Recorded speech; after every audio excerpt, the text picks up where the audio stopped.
So I once heard a sermon in which a friend described this ancient statue of Jesus that, when she saw it, captured her and remained in her memory and in her imagination. She was on a trip to Turkey, and Turkey is that ancient hub of Christianity where there are cathedrals on every corner, like we have CVS's on every corner. And while on this tour of an ancient cathedral in Turkey, she found herself just standing there in awe. And all around her were shards of ancient walls coming out of this lush green landscape, and there are now sheep grazing in the nave where parishioners used to gather for worship.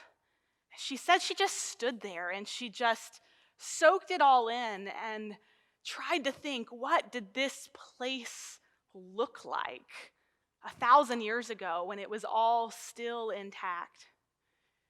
And then she looked east in the direction of the altar.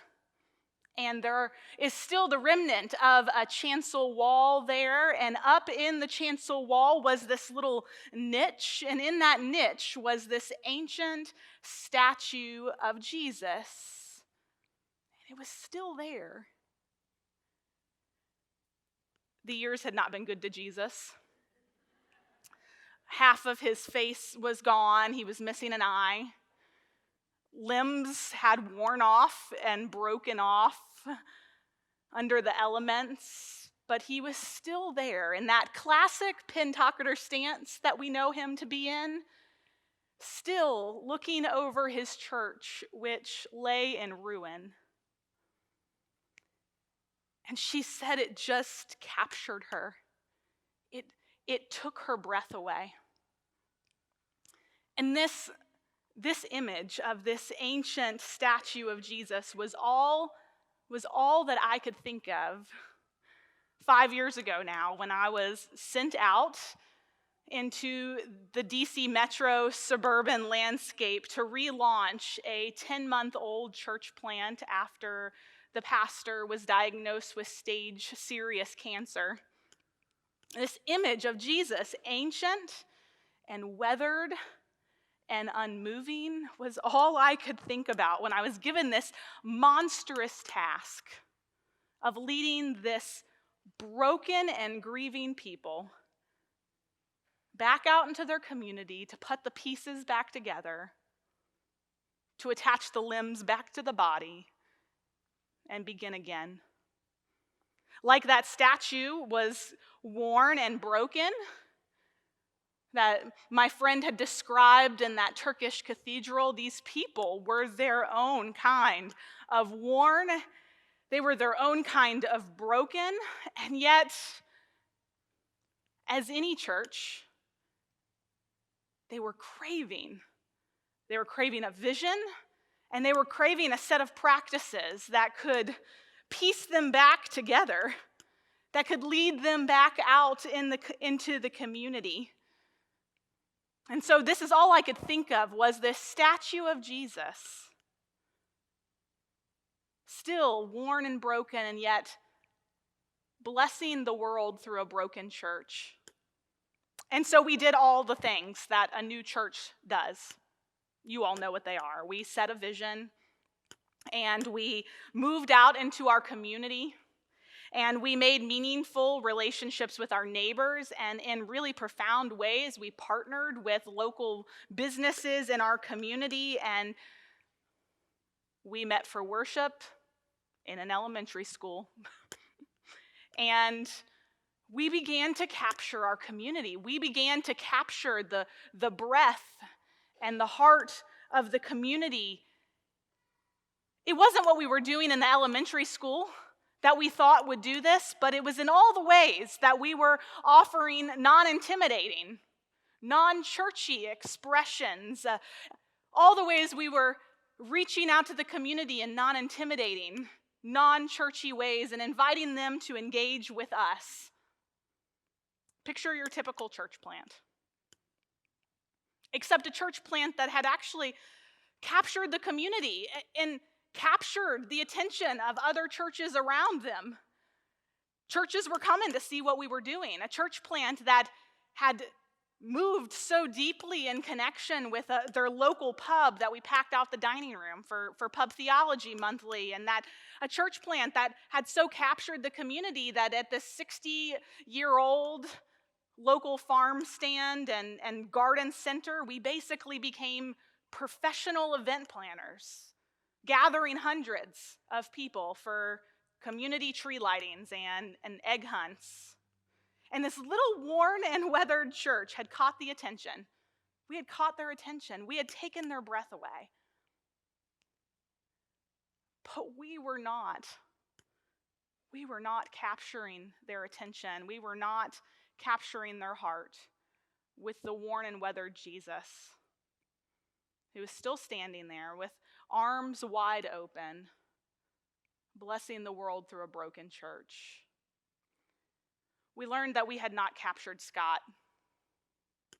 Scott, every month, would gather with us at the pub. He hit rock bottom about 2 years before, and he would be there in the back, sipping his seltzer water and watching from a distance. And afterwards, Scott and I would always get to talking.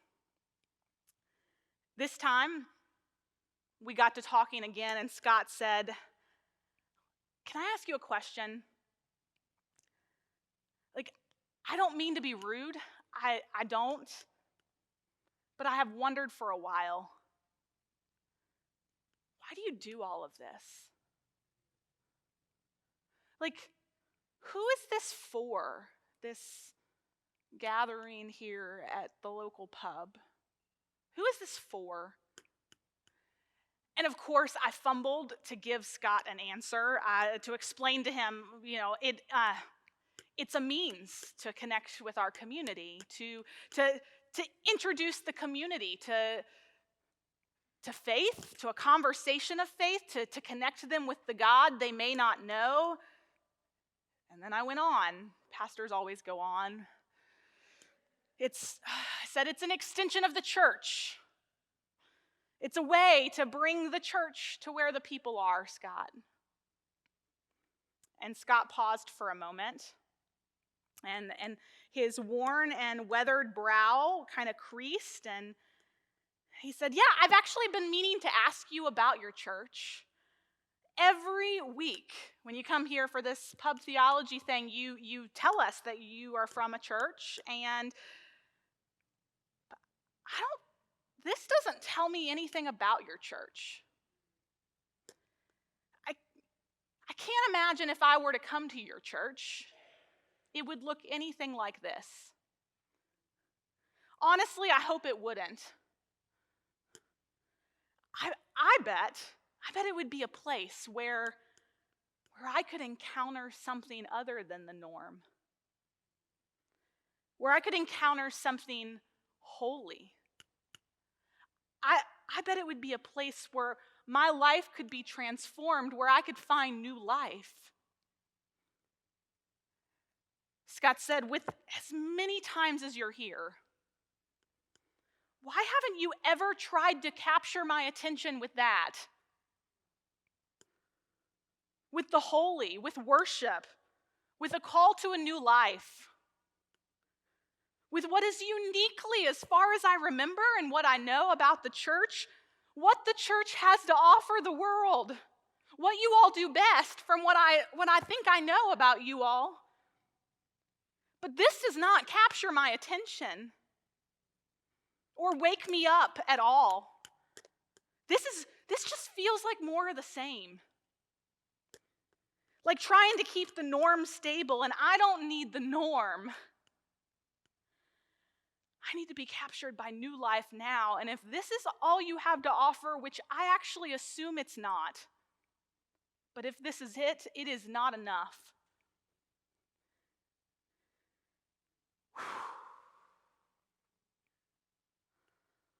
I felt like someone had just knocked me over. Like everything I knew, everything I had, tirelessly devoted my heart and mind to, all my creativity to, everything I felt gave me my success had just crumbled under the weight of those words. I wonder if you've ever felt like that. I wonder if you have ever had a saint offer that kind of honesty to you like Scott. It was as if the church we had built, which looked invincible and unmoving, was revealed to just be another thing that would crumble and lose eyes and lose limbs and would disintegrate under the weight of just one storm. And we were worn and we were weathered and we were broken and we were trying to pick up the pieces and to put the body together, but we were putting the body together with all the wrong pieces. And we were capturing people. Like, we were really capturing them. They were showing up. But we weren't capturing them with the Jesus still standing there. And we called it an extension of the church. But we weren't suspending them in awe and disbelief at the Jesus who was still blessing the world through a broken church. We believed that we would capture our community in all those ways we were creating non-intimidating, non-churchy, non-worshipful opportunities.